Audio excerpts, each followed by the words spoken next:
on Radio 1. It's Greg James. Good afternoon to you. Got You Me at 6 to play for you. Also a new record by The Other Tribe next as well. Here's something new. A lot of you are back to school or college about now. Some of you are starting for the first time, and that can mean new stuff. It can mean nerves and meeting teachers for the first time and all that kind of stuff. And this time of year always reminds me of starting school, starting back after the summer. And I told you a few weeks ago about my weird stationery fetish. I went into Smith's and bought a math set because I'm so sad. I got excited. Oh, look, a new pencil case. And all that. The thing is, when you start school, you know how you feel. You don't really think about anybody else. Because I remember starting secondary school being pretty nervous, going home and going, Mum, I'm not sure I like this. It's weird, there's all these big kids there. Just hate it. Well, they're really horrible. They're horrible. They're really tall.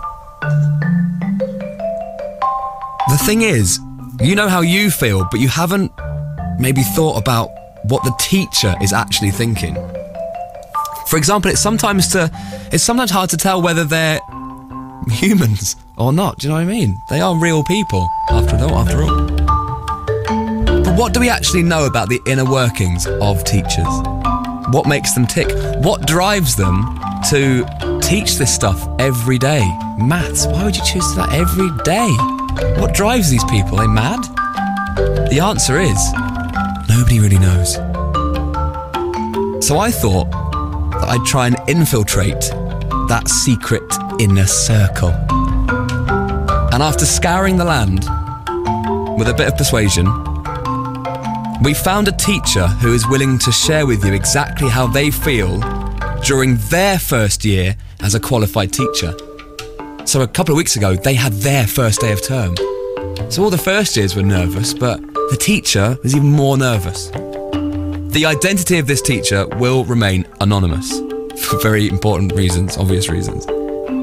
Some names and details have been changed to avoid detection, and the voice we're using is an actor. It's not just someone from The Office. Too expensive. It's BBC, you can't buy actors. But most importantly, these are the words of a real teacher. Over the next few weeks or so, we'll hopefully understand how this alien breed will think. That's the idea. We'll find out how they behave when they're not in front of a class. We'll find out what they're really thinking. We'll get inside their heads and find out what's going on behind the poker face. So this is week 1 of Secret Teacher on Radio 1.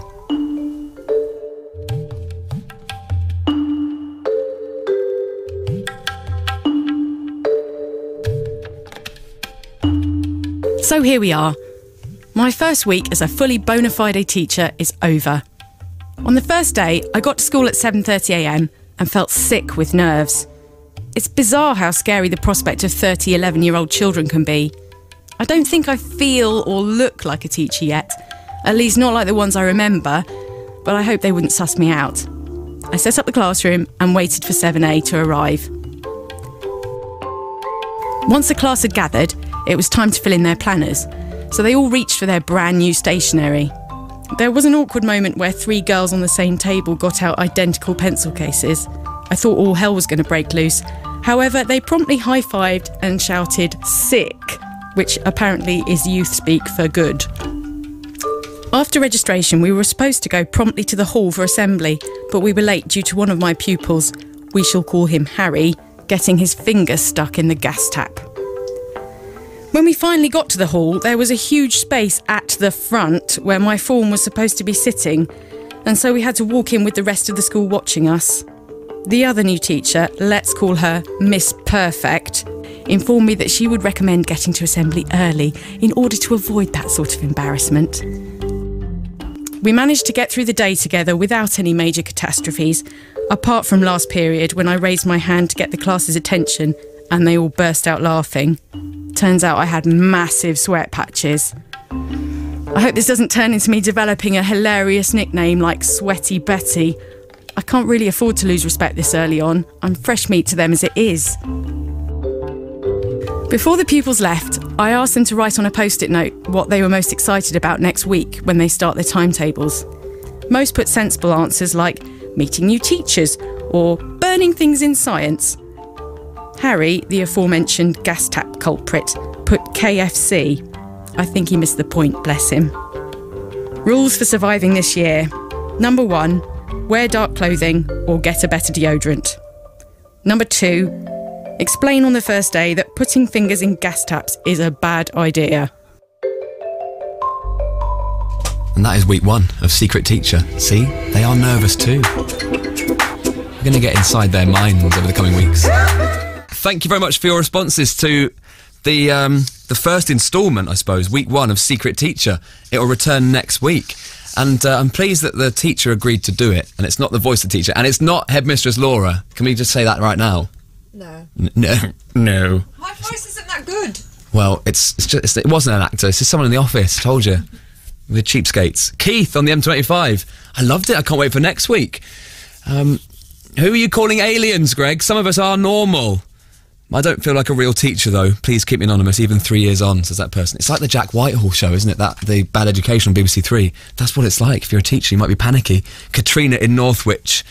That poor girl, I feel so sorry for her. I love it, though. I can't wait for next week. And then someone else going, don't tell everyone that teachers are nervous. Weakness will be punished by the little people. Teachers need to be slightly inhuman. The kids certainly are, says someone else. Well, that's the idea. We're going to get into the minds of the teacher. A brand new teacher who's just started their job. And week 2 of Secret Teacher will be on. Well,